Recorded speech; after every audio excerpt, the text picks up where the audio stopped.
All right. So, hi, everybody. I want to start off by welcoming you all to tonight's program, which is a virtual rendition of our Halloween programming, Tales from the Crypt.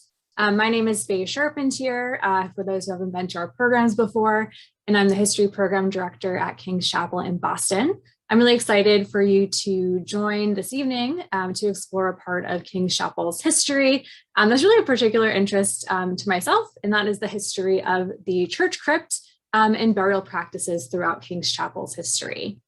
So over the course of tonight's program, we will sort of kick off Halloween season, diving into the broader history of burial and funeral practices and the church crypt. And share not just stories of people laid to rest within the space, but also stories that the crypt and these practices share about the history of death and burial in Boston and throughout colonial New England. For those who may be less familiar with King's Chapel, I'll take a moment to introduce the site itself before jumping a little bit further in. As a congregation, King's Chapel dates back to 1686, when it's established as the first Anglican church or Church of England in the New England colonies. The church building today dates to 1754, but it's located on the same site as its original building. So we've been on the corners of Tremont and School Streets in downtown Boston since 1688. It is important to recognize, though, that Boston's presence as a colonial English city and the chapel's presence and arrival here are the results of European colonization of Indigenous land and centuries of displacement. King's Chapel is on today what is commonly known as Boston, but occupies the Indigenous homeland of the Massachusetts people. The church, King's Chapel, withstood the American Revolution, and in the 1780s, following the war, emerged as the first Unitarian church in the United States. Today, the site is still home to an active faith community and is interpreted as a historic site by the King's Chapel History Program. And although the surrounding city and building's occupants have changed a lot over the years, the crypt offers a particularly special look at King's Chapel's history, both through the lens of the living and the dead. So when King's Chapel was founded in the 1680s, people in the region didn't celebrate Halloween. Halloween, as we know it today, didn't exist. But it's interesting to take a look at the roots of this holiday and how it kind of connects as we're getting started. Through the church's history as the first Anglican church in New England, King's Chapel actually would have come a lot closer to observing Halloween than its neighboring Puritan churches. Halloween, as we know and love it today, has its roots in the ancient Celtic festival, harvest festival of Samhain, which means summer's end, which was basically the Celtic New Year. And at this time, they believed that souls of the dead returned to the world of the living.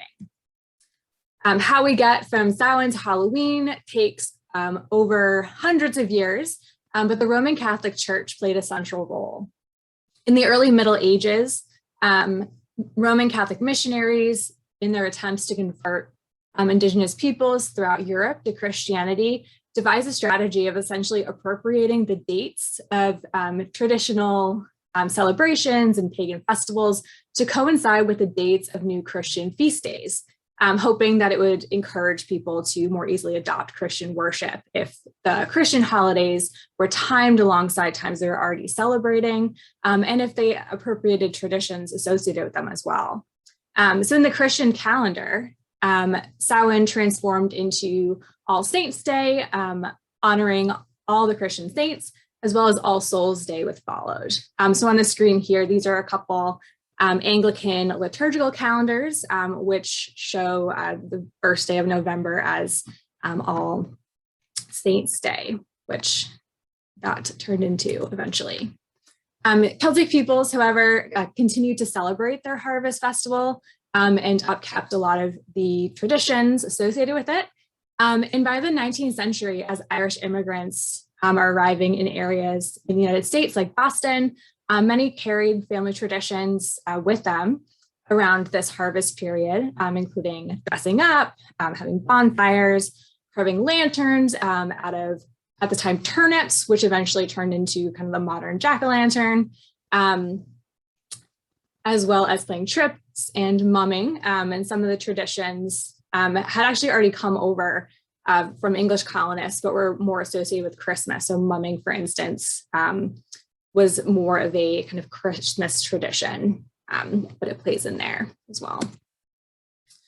So again, the question, why is King's Chapel a fitting place for Halloween? As I mentioned earlier, the Anglicans at King's Chapel, unlike the Puritans who founded Boston initially, did observe All Saints' Day or All Hallows' Day on November 1st as part of their liturgical calendar. And the day before, All Hallows' Eve, eventually corrupted into Halloween. Our location also helps. King's Chapel, at the time of its original construction in the 1680s, was built on top of the burying grounds. Burying grounds, like the King's Chapel burying grounds, were favored by Puritans in the 17th and 18th centuries, but they weren't the only people buried there. Puritans, within their faith, didn't believe in the notion of holy or consecrated ground that some other Christian denominations did hold as important beliefs. So their burying grounds belonged to the cities, essentially, and were public spaces rather than belonging to a particular church or meeting house. We see that as Boston grew in its religious diversity, people from varying faiths would be buried in these public spaces, not just Puritans. And the public nature of this burying ground is ultimately why King's Chapel was built where it is. When Puritan landowners refused to sell suitable land for the construction of an Anglican church in their city, the British officials in Boston at the time, including the royal governor Edmund Andros, essentially seized a portion of one of the public burying grounds, which is where we are still located today. And of course, the crypt itself makes us kind of a fitting Halloween spot. When the current building for King's Chapel was designed in the 1740s, plans included a vault under the chancel to lead into a crypt. So I have a couple of different images of crypts and catacombs here. A crypt is essentially, it's an underground room or vault, usually below a church, used for burying the dead. Crypts and catacombs refers to kind of an underground burying space or cemetery, were historically common throughout Europe, going back centuries. A crypt, like we have here at King's Chapel, was popular for burials among wealthy Anglicans, who in many cases wanted the remains of their loved ones to rest close to the ground beneath their church. Burials within this space of a church were believed to bring the deceased closer to God. There was a belief within this faith of consecrated or holy land, and that ground associated with the church was different from, land that wasn't. So different from those Puritan beliefs. Crypts and tomb ownership not only served as symbols of wealth or religious significance, but they were also really practical. Crypts provided security for burials as they were protected from both kind of natural elements like damage from storms or weather, as well as accidental damage or any sort of vandalism that could happen in an outdoor burying space. But King's Chapel wasn't the only church in New England to originally have a crypt. Today, there's still a couple other churches with original colonial crypts, including our daughter church, Old North Church. And there's a single tomb beneath Christ Church, Cambridge, which is also an early offshoot of King's Chapel's congregation in the mid-1700s. Interestingly as well, the original Trinity Church, which was also founded as an Anglican church in the 1700s in Boston, did have a crypt beneath it. However, it did not move the crypt along with the church when the church moved from the downtown crossing area today to Copley Square in the late 19th century. And the folks interred in the Trinity Crypt were exhumed and reburied at Mount Auburn Cemetery in the 1780s. And then the bottom right of your screen, you can see the marker at Mount Auburn Cemetery today, marking the location where the folks moved from the Trinity Crypt are buried today. So now that we've kind of introduced these concepts and talked about kind of what a crypt is and why we have one, we'll shift into some of the burial practices that we see in place during the time that King's Chapel's crypt is in use. So in these kind of burial practices in these first couple of slides are common kind of across most people in colonial Boston. So Anglican and Puritan colonists practice similar traditions to some extent, but we'll get into how they differ a little bit further on as well. So when your relative died, you and your family would essentially be responsible for preparing the body. This included washing the deceased and dressing them in preparation for hosting visitors in your home. Today, a lot of folks generally think of these jobs as belonging to morticians and funeral directors, but that field didn't exist in American practice until the mid-19th century. So during the years the King's Chapel's crypt was in use, so from the 1750s through about the 1850s, everything was really done by families and individuals in their homes when it came to preparing a body for burial. In contemporary Anglican churches in England, the deceased were often clothed in open back burial shrouds with kind of a similar construction to a modern hospital gown. So something that you put your arms in the front, but it would actually be open in the back, as well as finding remnants of stockings and bonnets and gloves, and occasionally personal items like jewelry or false teeth were found as well. We, of course, don't know the exact kind of contents of the burials at King's Chapel or these other historic crypts in what's now the United States, but it's really telling the work done in excavation of a church in Spitalfield, London, which did an archaeological study. And these are a couple images of burial clothes that were found during that study.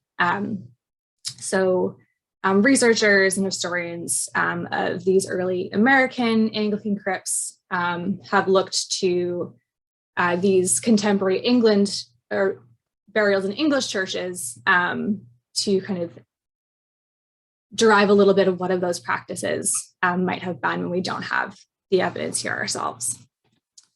And like I said, instead of going to a funeral home, folks would hold visiting hours essentially in their home. Family would order a coffin to be made by a local carpenter. A lot of times carpenters, made lots of different things. They weren't just coffin makers, but you'd have your local carpenter or cabinet maker who would also be making coffins for your community as well. During a kind of viewing, which is similar to a modern day wake, they often lasted several days, and people shared remembrances of the deceased and met with family and loved ones. And like I said, these basic burial practices and these viewing practices seem to be shared to some extent across Anglicans and Puritans in colonial Boston, but the role of the church really differed between the two. And I just want to point out the images I have on the screen here. So there's a couple of depictions of houses in mourning. One is a 19th century photograph on the bottom left, as well as on the top right is a kind of fun image from Hearthside House Museum in Lincoln, Rhode Island, who does a special program where they kind of invite visitors in as if they're visiting a wake or a viewing of a member of the family who passed away, as a way to educate the public about that history. In the center of the screen here, we also see a portrait of Francis Shirley, who was a congregant of King's Chapel, who is presumably pictured here dressed in 18th century mourning attire. So while Puritans would have kind of followed that viewing period by carrying the body to a burial ground for a small or private burial, Anglicans typically headed to church for a burial service. The church itself, as well as the family's home, as I mentioned, would be draped in black fabrics to show that a funeral and mourning were taking place. Early Anglican funerals in Boston did tend to cause quite a public stir based on how ornate they were in comparison to the more kind of dialed back and quiet Puritan practices. Here are some instances from church records describing when the church was decorated in mourning.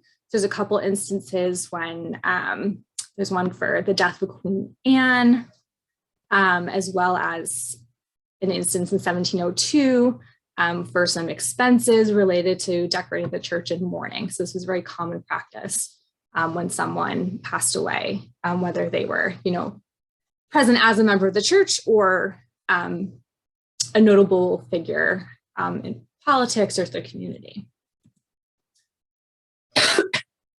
Thanks to historic Anglican prayer books, we do have a better idea of what these Anglican burial services looked like. So when families and mourners arrived at the church with the body of the deceased, the minister typically met them outside of the entrance and they began a service there before heading inside. This was followed by a number of psalms and readings from the Bible. And when the body was carried to his final resting place, whether in a grave or a tomb, the minister had special readings that they would read and recite as the body is physically being buried. We also know that Anglican ministers preached memorial sermons, but they were not always preached on the same day as the burial. So to some extent, there was still that distinction between kind of the burial graveside service as well as a funeral or memorial service, which is a more kind of public affair versus a more kind of private burial. Sometimes a regular Sunday sermon would be preached in memory of a deceased church member. So instead of talking directly about the person's life and remembering them, ministers often use them as kind of example of a strong Christian and discuss the type of person that members of the faith should strive to be. A good example of this is the sermon that King's Chapel's minister, Reverend Henry Kaner, preached at the death of a wealthy church member, Charles Apthorpe, in 1758. And oftentimes for wealthy, more prominent members of the community, families would pay to have the sermons published. So there's a couple of examples of that here. In terms of the images on your screen, there's the beginning of the liturgy or what happens in a said during the service at a burial in King's Chapel in the 1700s, as well as a newspaper excerpt about a funeral held at King's Chapel and a couple images from published funeral sermons, including the one for Apthorpe that I mentioned and the image on the bottom, which has that classic kind of skull and crossbones design, which we see so common in colonial Boston on gravestones, is from the memorial sermon preached after the first minister of Old North Church died in the 1760s. One particularly interesting funeral tradition, which was quite widespread in colonial New England, was essentially giving party favors, if you will, in the form of leather gloves. Gloves were initially given to pallbearers, folks who carried the coffin, as well as ministers as kind of a token of remembrance and respect, but also for a practical reason, to keep folks' hands clean. Records indicate that the fabric draped over the coffin or the pall was often expensive and rented, so gloves being worn to keep that clean and intact would have had a practical component as well. The gloves were originally kind of an accessory of wealthy and elite, but they became a little bit more affordable throughout the 1700s. And as kind of prices decreased in gloves, the tradition kind of rose in popularity. However, it did end up getting a little bit out of hand. There are a lot of instances include newspapers and records or advertisements for funeral or mourning gloves. And we actually have this wonderful image from a pair of funeral gloves that is held in the collections of the Connecticut Historical Society. By the 1730s, it was so common that even kind of the poorest folks would buy a couple pairs of gloves just to include that aspect of popular tradition into their services. But it became a challenge, for folks to be able to purchase these gloves on top of all the other expenses involved in funerals. Apthorpe, who I mentioned earlier, was a very wealthy, prominent member of the community. And at King's Chapel, he made most of his wealth as a merchant and as a slave trader. And when he passed away, his family and friends gave out 95 pairs of leather gloves in 1758. And that's the list you're seeing on your screen here. Local government in Massachusetts ultimately tried to regulate gift giving at funerals because it was becoming too expensive. And like I said, putting a large burden on middle and lower class families. And eventually the practice kind of dies out in the years following the American Revolution. Excuse me. And so with that, we've talked about these burial practices. So let's kind of get into the crypt itself. If we were at the chapel, we would enter through the back of the church, where there's an arched gateway that leads to the crypt. The exterior of the church on the back, as you can see here, actually has what look like gravestones affixed to it, but they don't actually relate to the burials within the crypt itself, but rather they speak to the fact that King's Chapel was a church built on an active burying ground. So during the time that King's Chapel and the burial ground are both actively being used, which they overlap for about kind of 200 years or so, these graves are still being placed around the church. There's actually a series of tombs kind of along the sides of the building. And we believe these stones kind of correlate with that until the burying ground was put out of use in the 1890s. So walking through that door, we essentially enter the crypt. I'm kind of gonna like turn on the lights for a second just to give you a feel of the space today. So the crypt now is retrofitted with heating and plumbing apparatuses since it's the basement of a fully functioning modern day church. But the tombs are still quite present within the space, and it's really special to have this component of our history still in place beneath the church. And if you were to look above you, you can see these wonderful hand-hewn floor beams in the church, which are a remnant of that architectural history as well. So the King's Chapel crypt is made up of 21 brick tombs, which are along the outer walls of essentially our basement. Within these tombs, we estimate there's about 150 people buried, possibly more. The crypt is used for burials from the 1750s through the 1850s, when records indicate that the tomb doors were sealed. Although we do know that the church was using the space beneath its sanctuary in the original wooden building for burials as well. So even before they had a formal crypt with these tombs, there were burials taking place in that English tradition of below the church sanctuary. During the about 100 years or so that the crypt was actively used, the space is very dark. Obviously, there was no lighting down there, and it has brick floors today, but historically, or originally, it would have been kind of packed dirt floors. And entering the crypt by candlelight, as we do during our seasonal programming, is actually a bit more historically accurate when you think about it in terms of how folks would have experienced and accessed the space in the 17 and early 1800s. So each of our 21 tombs has vaulted or arch ceilings. As you can see here, it's actually in some ways easier to see the arches on the exterior when they are lit up by candles because of where the shadows hit them.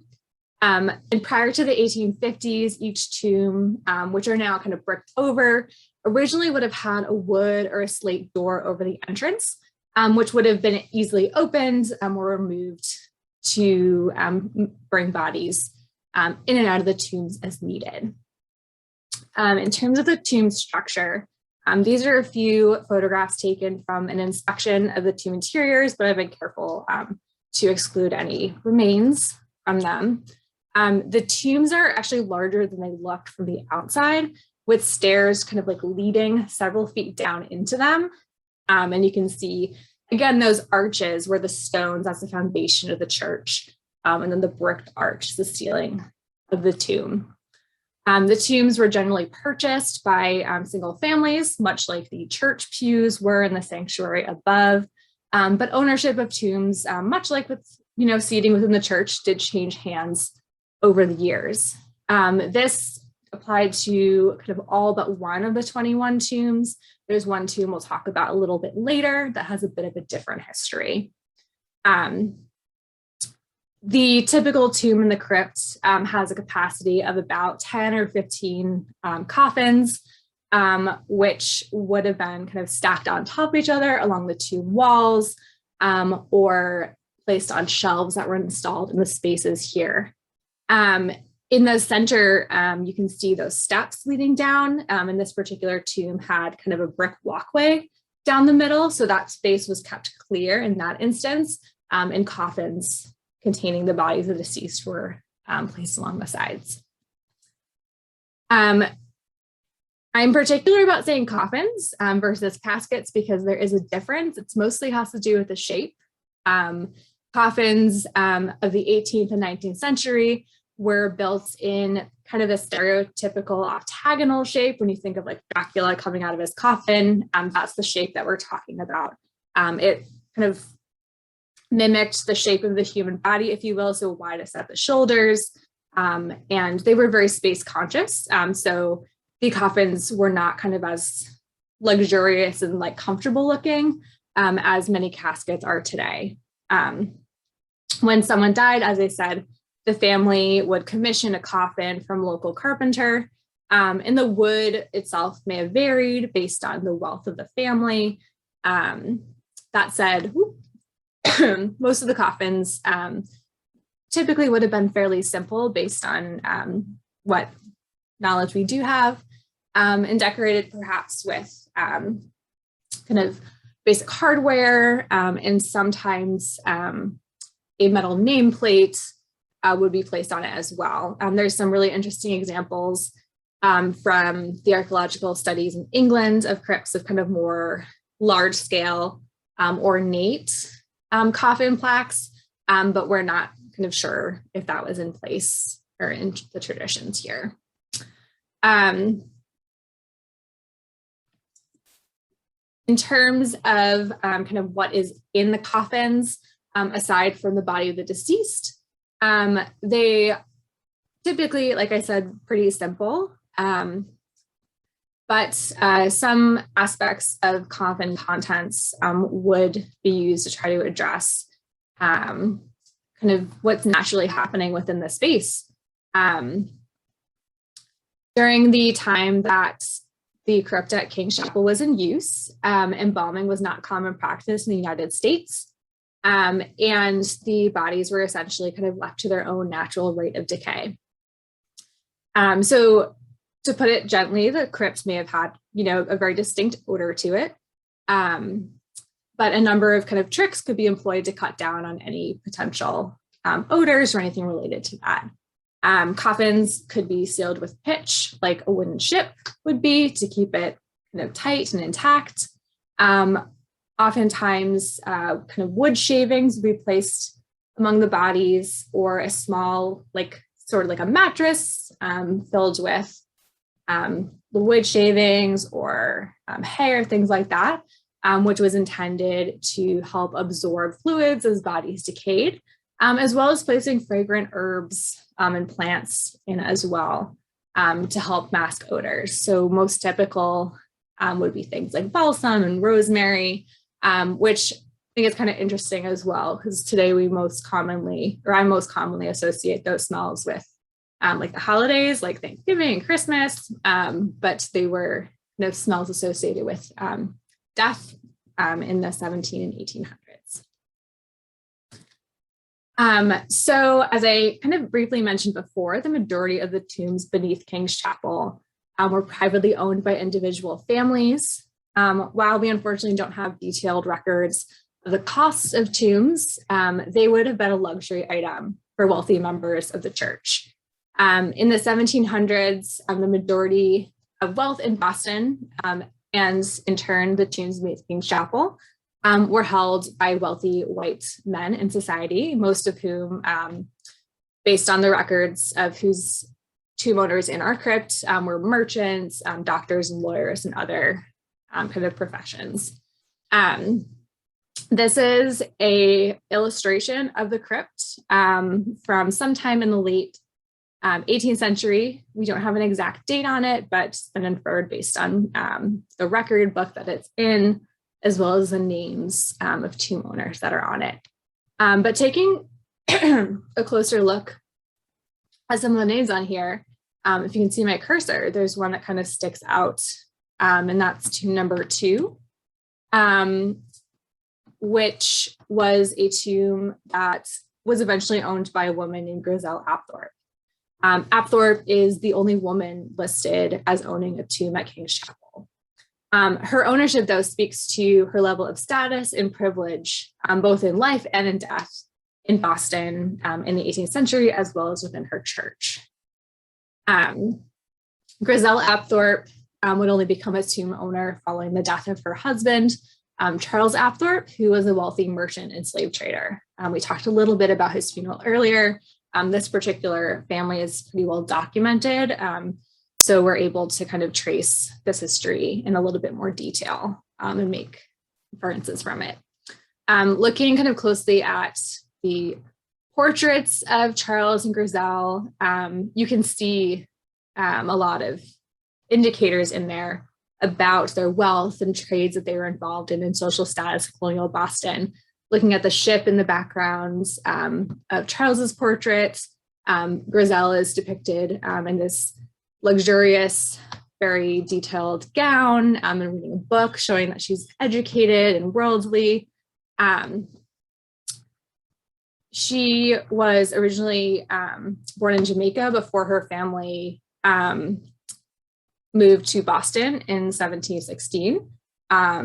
At the age of 17, she married Charles Apthorpe here at King's Chapel, and they became one of the wealthiest couples in colonial Boston. Charles made his fortune primarily through military contracts and his involvement in the transatlantic trade, including being one of the largest importers of enslaved people to New England. At least five people that we know of, Ben, Caesar, Mimbo, Scipio, and Will, were enslaved by Charles Apthorpe at the time of his death. And additionally, we know of a woman named Phyllis.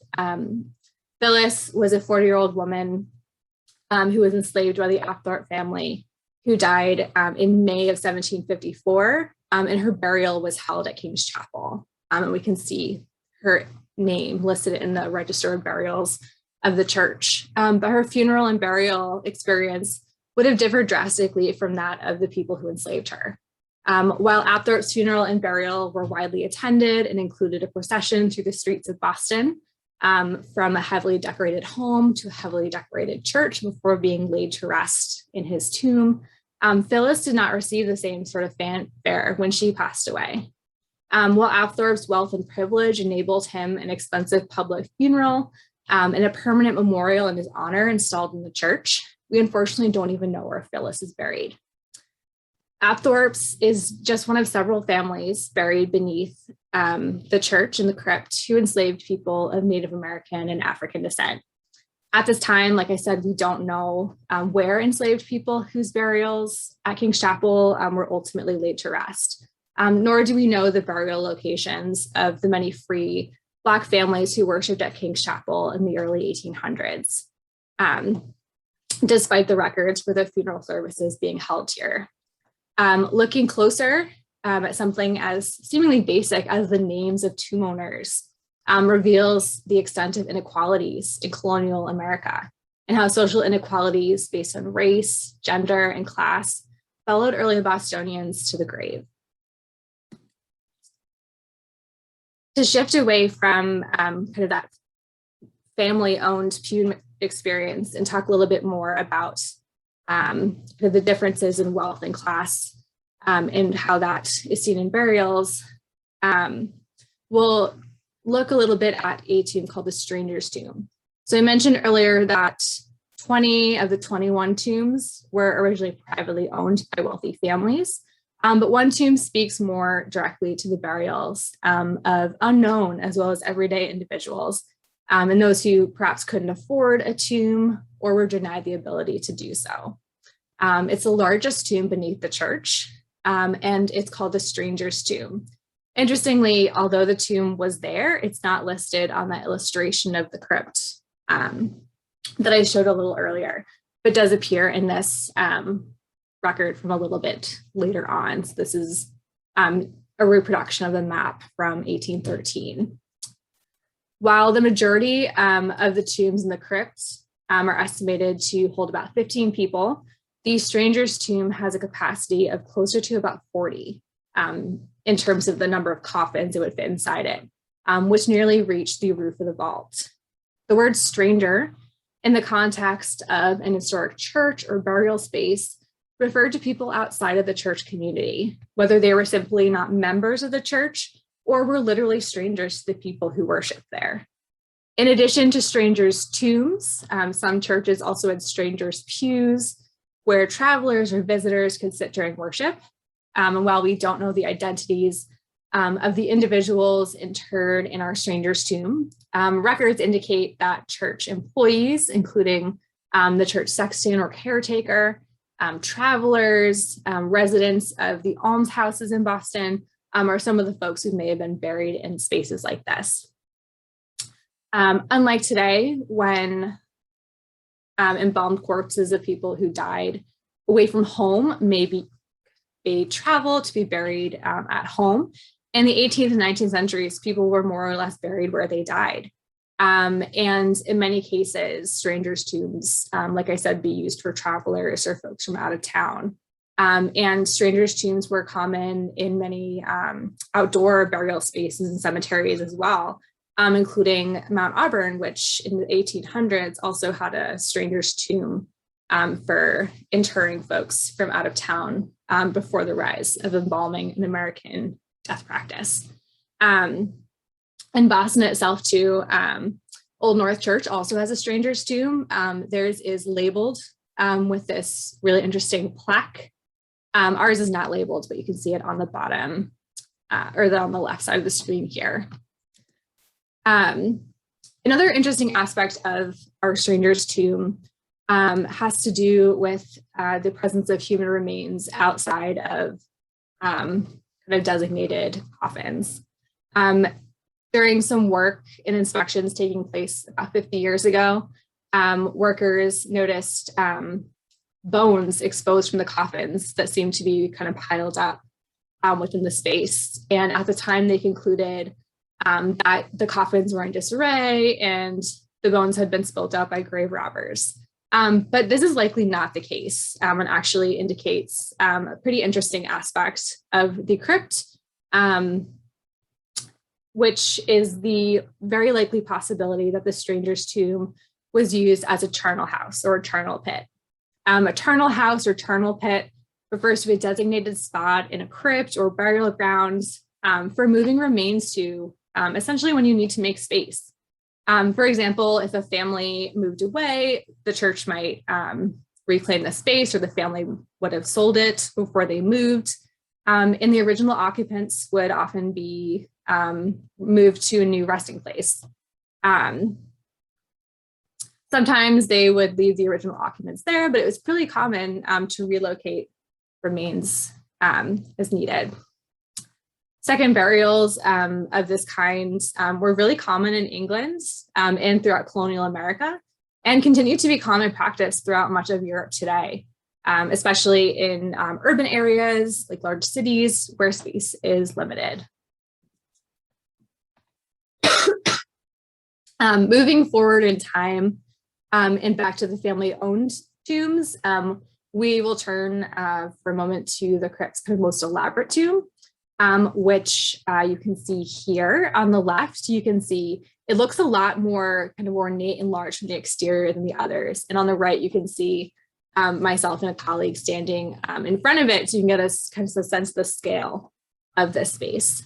The tomb's owner, Joseph Barrel, died in 1804, and his choices surrounding his end-of-life plans are kind of an interesting contrast to the ornate and over-the-top burials that were taking place in the previous decades.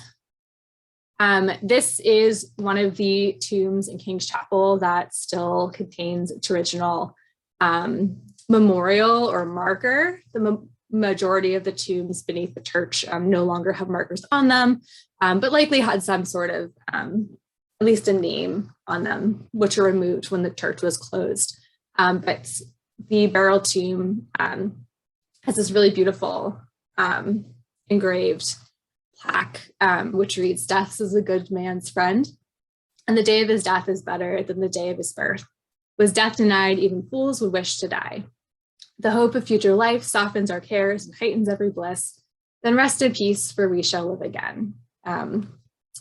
Joseph Barrel, who's pictured on the right, was a wealthy shipping merchant, and the tomb belonged to Barrel and later to his married daughter's family.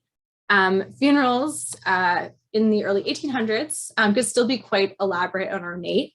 But when Joseph Barrel died, he was, it appears, kind of opposed to these kind of over-the-top, overdone funerals. And he, in his will, made special requests relating to his end-of-life plans and dictating that certain aspects of common tradition in Boston be left out of his burial and funeral.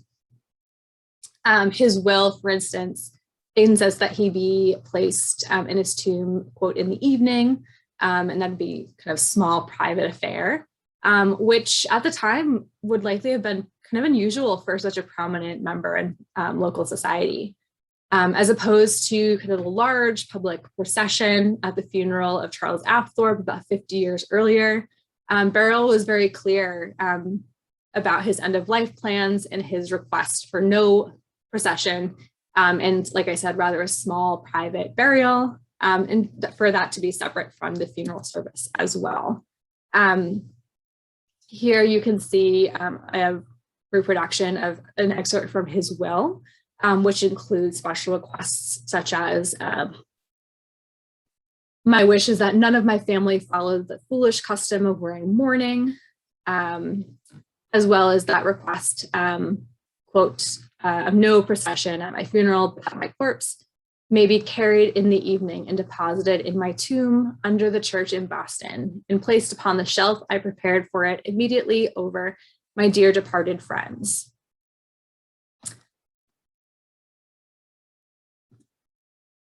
Kind of as we moved towards close, as we move further into the 19th century, we start to see kind of a decline in the use of the crypt. And there's one family tomb that exemplifies that in some ways pretty clearly based on the story of the family that's buried there. As we move, as I said, into the 19th century, practices relating to death and burial really start to shift for a lot of Americans. And the Bulfinch family is that family who's I'm going to kind of use as an example for this discussion. When notable Boston architect Charles Bulfinch, who many locals know as the architect of the Massachusetts State House and one of the architects for the US Capitol building in DC, he was a lifelong member of King's Chapel, and his parents' generation, his grandparents, also went to church here. He died in 1844, and he was initially laid to rest in tomb number 1 in the church crypt, and followed by his wife, Hannah, who is buried there as well, where Bulfinch's parents also were. The Apthorpes, who I mentioned earlier, were also his grandparents. So there's kind of these different family relations kind of all being buried in the similar space. There's a lot of connections between families buried in the crypt. However, Hannah and Charles Bulfinch are no longer buried at King's Chapel. Following a series of cultural changes and family preferences, Charles and Hannah were exhumed and reburied in Cambridge. And their new grave location is shown on the bottom right side of your screen. In the 1850s, Hannah and Charles Bulfinch, as I said, first buried in tomb number 1 in the King's Chapel crypt, were reburied in a newly purchased family plot at Mount Auburn Cemetery.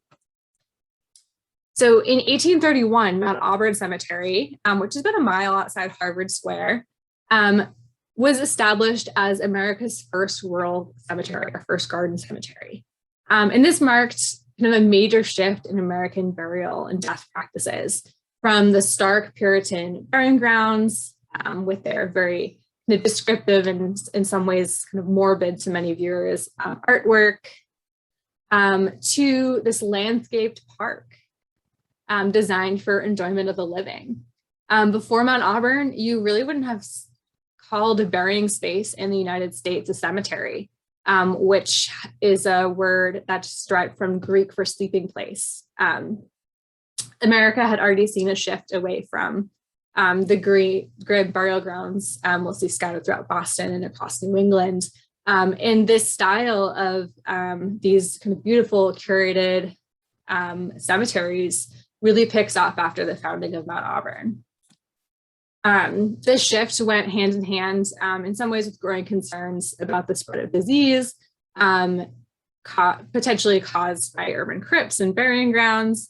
And Mount Auburn was a new alternative, a beautifully landscaped, peaceful park-like place in the suburbs where people were comfortable and encouraged to walk among the dead, which was not something that folks would have done in the crypt.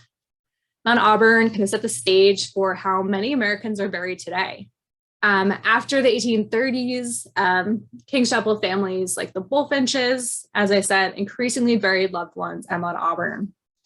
And some of the church's most notable members in the 19th century, including Dr. Oliver Wendell Holmes and Senator Charles Sumner, are not buried in the crypt, but are buried at Mount Auburn Cemetery as well as their final resting place. And today, Mount Auburn still has that kind of legacy, retaining that park-like atmosphere. And it's a very popular birding location. It's interesting, these are some birds and a muskrat at Mount Auburn Cemetery, but it's a very, living focused space to remember the dead. During this period of kind of vast changes in American burying practice in the mid 19th century, we also see the rise of embalming throughout the United States.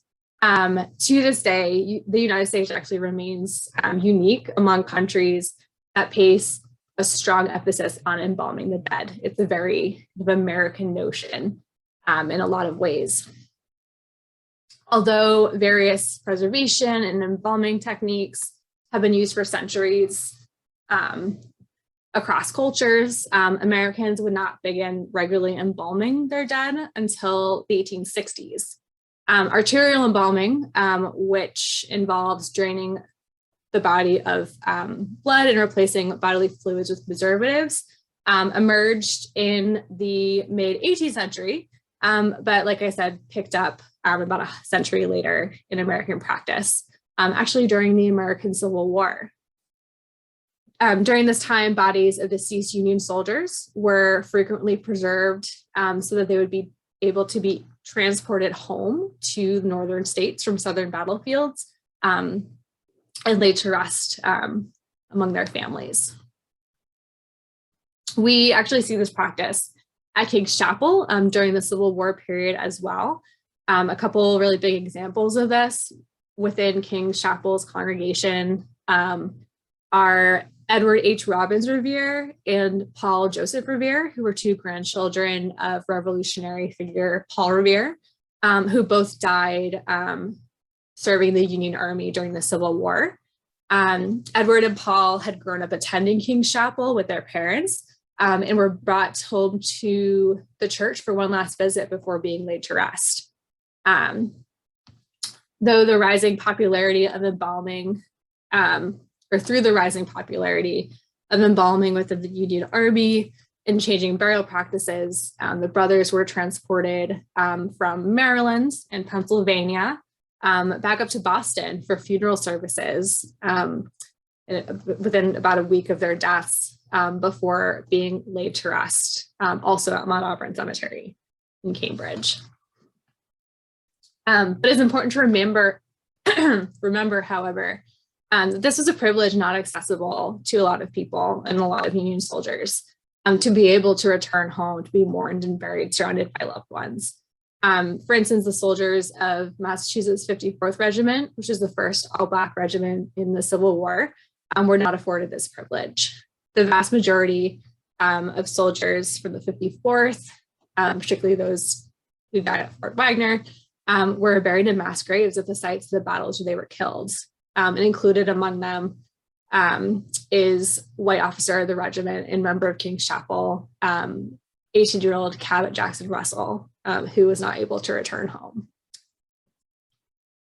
So as crypt burials declined in popularity among King's Chapel's members, the space beneath the church took on other uses. Thanks to some really great new research from one of our educators, we've kind of learned a little bit more about the crypt and how it was being used at the time when the burials themselves down there were starting to decline.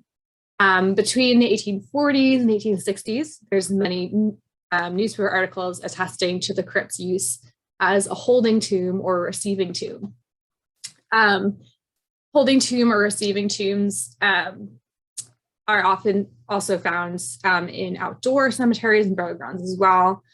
This mound that you see kind of behind this obelisk in the photograph on the left is the receiving tomb in kind of my local hometown cemetery where I spent a lot of time growing up. So these are kind of something that's in use outside of crypts as well. But during this period of about 20 years, there's at least 9 instances where there's newspaper articles talking about King's Chapel's crypt being used as a receiving tomb. And when we say a holding tomb or receiving tomb, we mean a tomb that's being used for temporarily holding a corpse until the body can be interred at its final resting place. This could be for a variety of reasons, ranging from when the ground is too frozen in the winter to easily dig a grave, to when a body is waiting transportation to its final destination. Ultimately, the King's Chapel crypt was used for burials into the 1850s, when the city of Boston started to ban the practice of open-air tombs. In the early 1850s, the chapel began the process of sealing the tombs and closing the crypt. Around that time, all the doors were removed and many of the memorials were gradually taken down. What became of them, unfortunately, is unknown, but there's remnants of plaster, wood, and nails that can be found today, indicating the presence of those other memorials in the form of at least name plates, though likely not as elaborate as the burial tomb itself. By October 1855, according to the church's records, the tomb doors were removed and bricked up, although the reports of the crypt's use as a holding space do conflict with this date a little bit. That said, burials in Boston proper were essentially outlawed in the 1890s, cementing the shift to rural cemeteries, which is many years in the making. In the late 1800s, we also see the birth of the American funeral industry with the rise of embalming and the professionalization of undertaking. Death and dying over time really shift from central life events that take place in the home, surrounded and cared for by family and friends, to events overseen by various professionals, and many times out of the eye of many.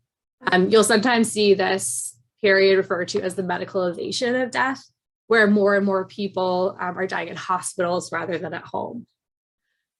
Together, these various shifts create more distance between life and death, and between living and their deceased loved ones. Interestingly, too, today, there's a lot of contemporary trends like environmental burials, and work within the death positive movement that advocate for a shift back towards that kind of earlier, more personal family involvement in funeral and burial practice. And we can even see a similarity between kind of the historic things we've talked about in modern day in kind of the burden of death-related expenses, harkening back to instructions were placed on glove giving at funerals at a time today where the average funeral in the United States costs over $7,000.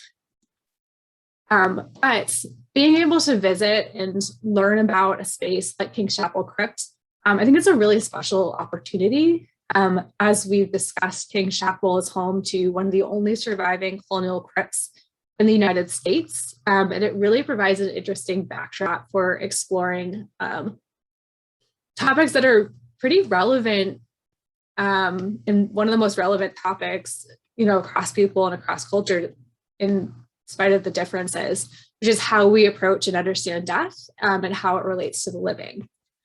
Death is something that really unites all human beings and living creatures across time and across cultures. And it's really interesting, I find, to learn about kind of these different practices and the way that we approach death around the world and across time. It's really intimate history that holds many differences, yet, as I could have tried to point out, some similarities to our lives today. So with that, I'm going to kind of wrap up, and we can go into questions if